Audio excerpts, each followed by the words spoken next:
Hello and welcome back to My Safety Hub, your go-to source for all things health and safety. My name is Dylan Steyn and thank you once again for joining us for another weekly review session.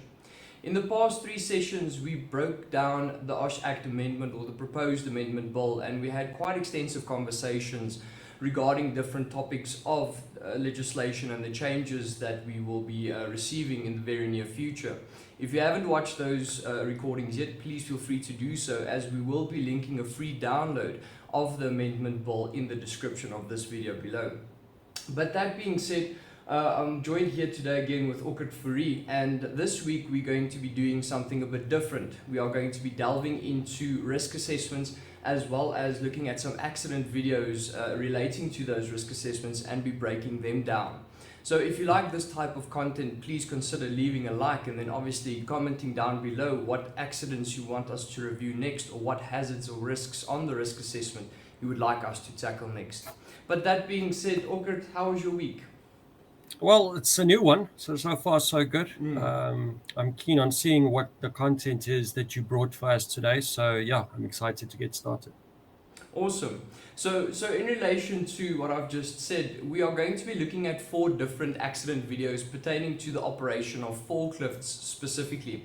I think this is a very good topic to start off with, as there's quite a lot that can go wrong with forklifts, as you know, and then we can start breaking them down and looking at what a risk assessment and an SOP says with regards to the operation of these machines.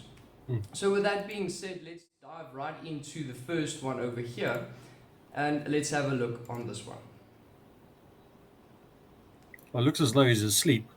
Indeed he is. So if we can see there, this gentleman was asleep operating this machine, and then naturally collided with the racking of his employer's establishment there. So this is a prime example of lack of concentration here. So, okay, what do you think are the causes of this? Why would he fall asleep while operating this machine?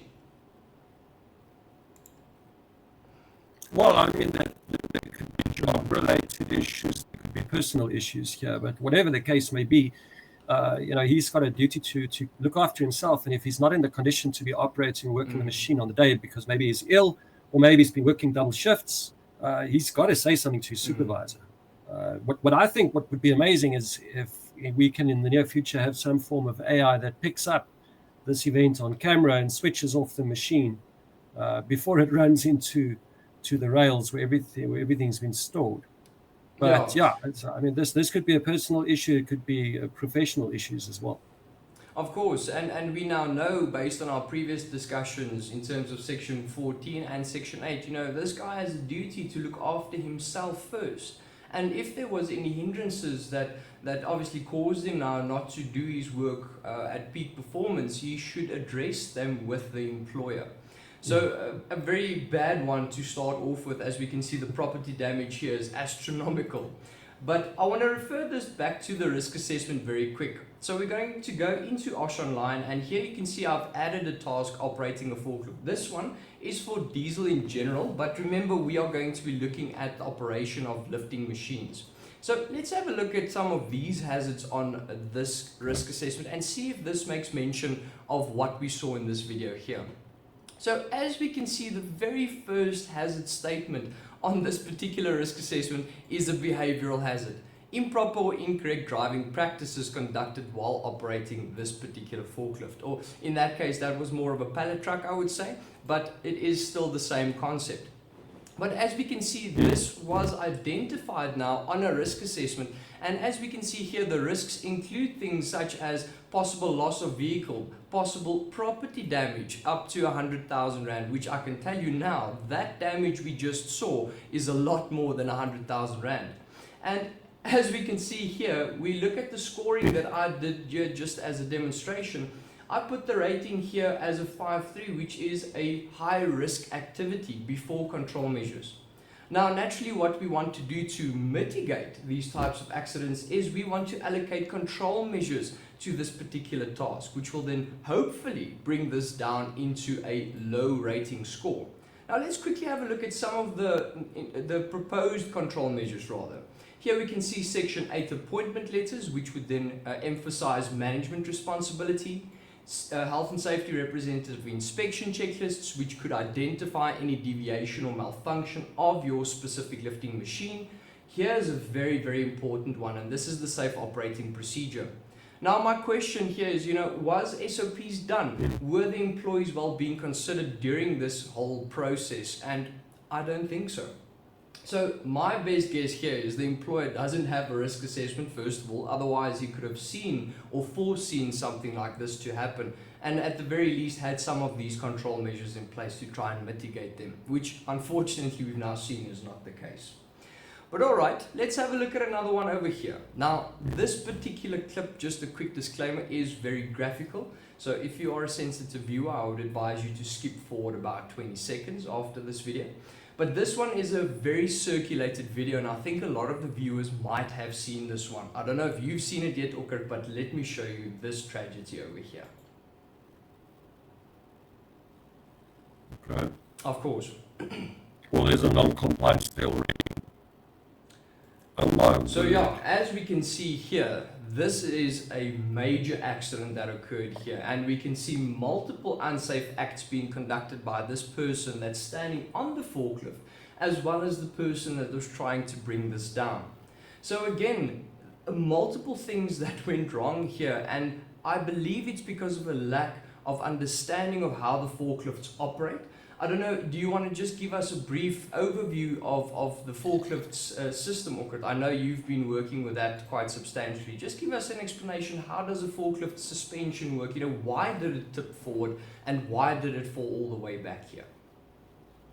Well, the other name is a counterbalance truck, right? So you've got a weighted back end of the truck, which is weighted on purpose, so that should you have to pick up any load or stock or item on the forks itself, so that the machine can remain grounded.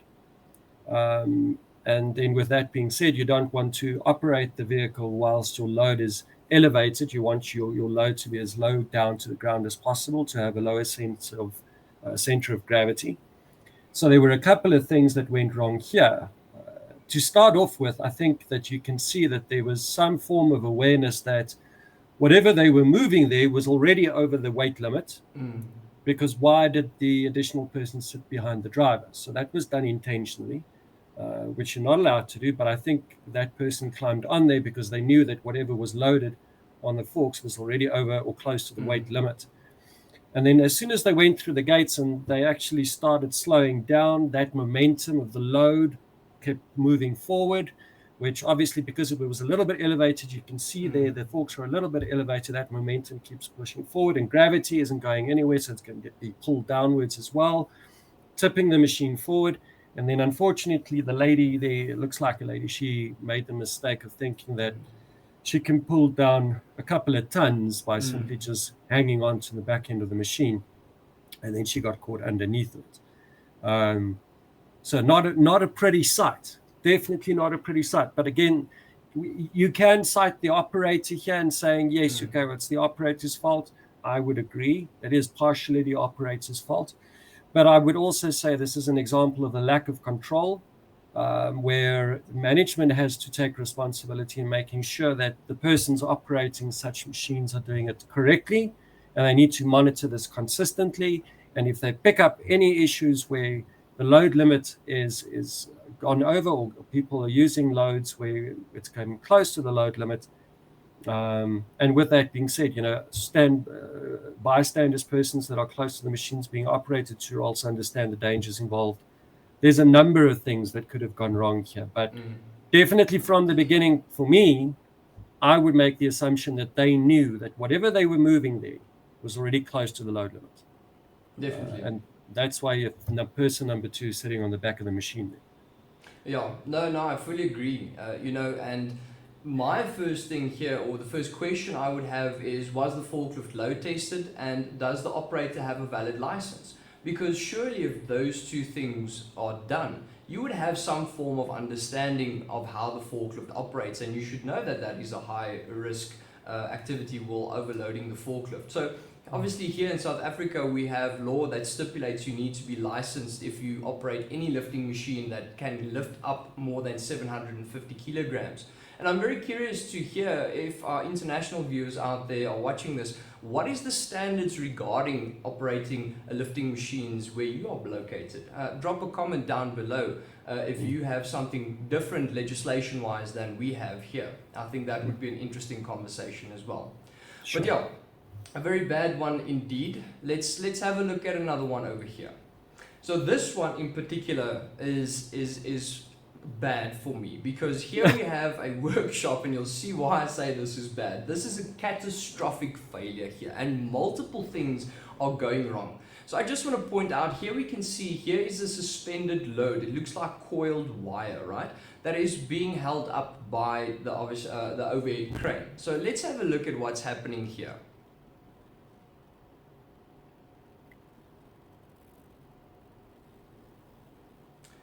So as we saw there, that is an extreme example when all the holes in the Swiss cheese model align up, because there we have property damage, there we have the overhead crane that fell down, the forklifts damaged, and possibly the operator in that regard as well.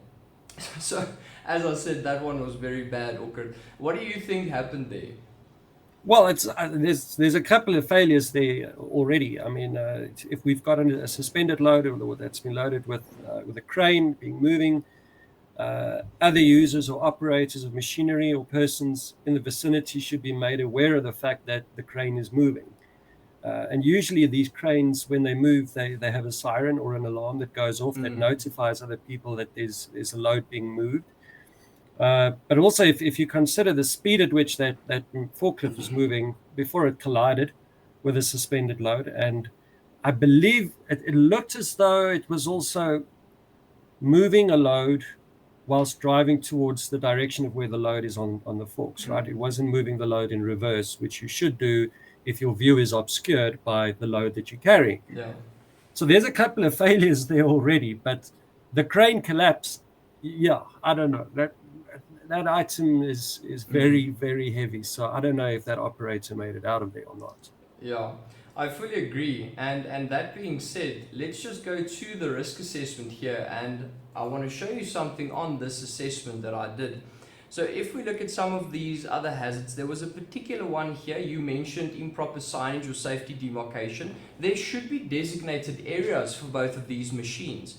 And again, here's another one that you've just mentioned, which I picked up on this risk assessment, which is again another behavioral hazard, which says improper or insufficient or defective forklift warning devices while operating this forklift.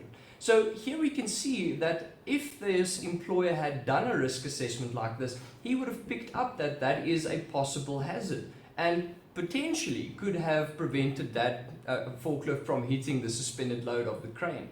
And as we can see here, this was a high-risk activity, or high-risk hazard rather, that we've identified. Now, let's have a look at some of the control measures that the employer could have implemented here. So first off, we have engineering control, which in the hierarchy of controls is your safest or go-to one that we start off with. And here we can see the control measure stipulates an audible alarm and a strobe light for that matter. If these controls were in place, I definitely think the overhead crane operator would have made an attempt to stop the forklift at the very least, you know. Again, an appointment, let's say in the form of Section 8. So if we have our employers, our managers and supervisors appointed and trained as such, they would have seen that, listen, these controls, the strobe light and audible alarm aren't there, and could have potentially prevented that as well. Then we have things like service reports, lifting equipment registers, SOPs once again, which is very important, because you know my philosophy that I say education is paramount in health and safety. And again, here we have behavior controls in the form of forklift safety, SOPs and toolbox talks and good maintenance work practices. So, August, in your opinion, if you take this risk assessment and these control measures, if we've implemented these controls, do you think that accident would still have happened? I think the chances of it happening would have been lessened. You wouldn't eliminate the risk completely. But if I think about the controls that you mentioned now, specifically pertaining to supervision and towards the procedure to be applied, I mean, even if you're moving a box manually, you plan your route, you know where you're going, and obviously you want to see where you're walking. But it's the same thing when you're operating a forklift. If you can't see where you're driving, chances are you're going to hit something. And in the same sense, if we consider supervision, there was only one person operating the overhead crane. Usually there would be a second or third person close to or in the vicinity of, which could have assisted in maybe giving warning to the forklift operator. But again, if the operator or the forklift can't see what they're going, they're likely to hit something or someone. So I'd say it's quite likely that these control measures did exist. I just think that they were poorly executed. Yeah, I agree, and that is a possibility. You know, we don't have all the ins and outs of what exactly happened here. I would have loved to do a root cause analysis on an accident like that, you know, but for me it comes back to what we spoke about in previous sessions. You know, having a control measure on paper is one thing, or even having an appointment letter or a load test is one thing, but is that incorporated into your safety management system? Is it a system that is live, not stagnant? You know, these are the types of questions we need to start asking ourselves. And I hope for the viewers out there watching this, you start considering implementing your system and making sure that that is live and continuous to prevent these things. Okay. But that being said, let's have a look at the last one over here. Same thing, driving with a load. Same story. Both parties. So we can see that if not all of these videos that we've now watched, it has to do with multiple things, but the thing that stands out for me is the behavioral aspect. The operator's negligence, you know, the unsafe acts that they commit, if I can call it that, during forklift operations. And you know, the thing for me is, Ogrit, I believe a lot of these forklift operators, and we see this very often, they become so complacent in their work because they drive these machines day in, day out, and they start taking shortcuts because the employers push production. You know, the employer puts production before everything else, and for that reason, the pressure being put on these individuals is so immense they start pressing, you know. So, yes. Again, let's have a look at the risk assessment and see what they say with regards to that. So if we have a look, we'll go to the SOP in just a moment. So here we can see we have a number of behavioral hazards here. Persons accessing a forklift without authorization, persons engaging horseplay activities, person exposed to forklift equipment failure, and obviously the very last one here that I mentioned just now is a behavioral hazard. The person exposed to workload pressures or work stress while operating this particular lifting machine. So the risk assessment does make consideration for these things. And let's have a look at some of these controls here. Again, we have Section 8 appointment letters because it is paramount that whomever is giving this instruction, they should consider the safety of these individuals, all of them that we've just seen. Again, SOP, which we'll get to in just a moment, induction training, and again, behavioral controls in the term of managing work pressure stresses. You know, so these guys don't necessarily know how to manage work pressure. And for that reason, they just listen to any instruction provided by the employer. So with that being said, we've now looked at 4 videos, which some were very extreme, others like the last one were not so extreme, but we can see that the risk assessment makes consideration for all hazards and risks, or it at least tries to make consideration for all hazards and risks. And the point we wanted to bring across here is that if you foresee something to happen, you have an obligation to put the necessary controls in place to try and make sure that your staff go home safely after work. You know, no, I agree, but I do also think that at the end of the day, if you can write as many SOPs as you like, you can have as much induction training as you like. If there's a lack of supervision and a lack of reinforcement, which leads to a lack of control from an employer's perspective, the employees will take these chances. They will operate the machine with the load in driving in the wrong direction where they can't see where they're going. These things will happen, and they happen. You've mentioned complacency and you've mentioned work pressures. So two different sides or two different poles, right, that we're considering. But in the middle, you've got a human being, and people want to take shortcuts because we want to find the easiest way and the most effective way to do something. It's a normal human behavior to do. I mean, that's how we learn. That's how we develop a lot of times, the things that we bring into the markets, the new products that we develop. I mean, we're considering the AI now as it is and how much it's doing for industries already, because we want to find the easiest way to do something, to be more productive. So whether you're complacent because you feel that you are an experienced driver and therefore you can operate the machine in the wrong way, contrary to what your SOP is saying, or whether you're under pressure because now your boss is saying, move the stock, get it to the truck, get the truck off the yard because I need to get the stock to my client.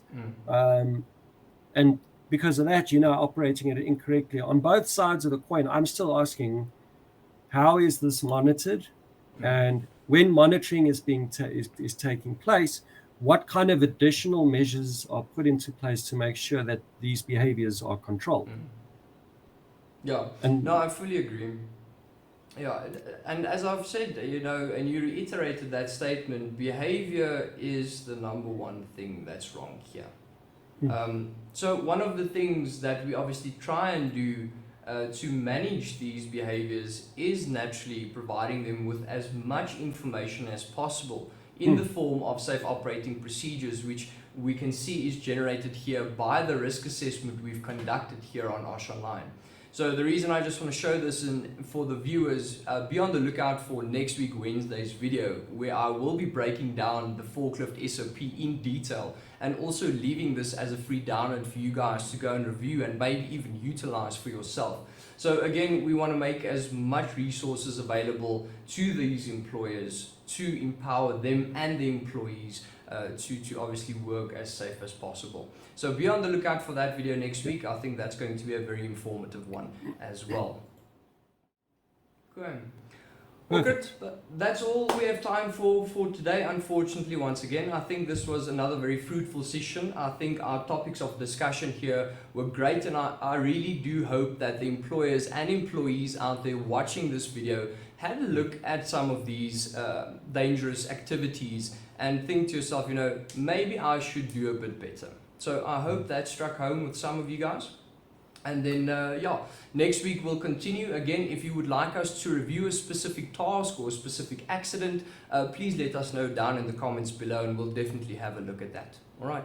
But as always, stay safe, stay inspired, and until next time, take care. Goodbye.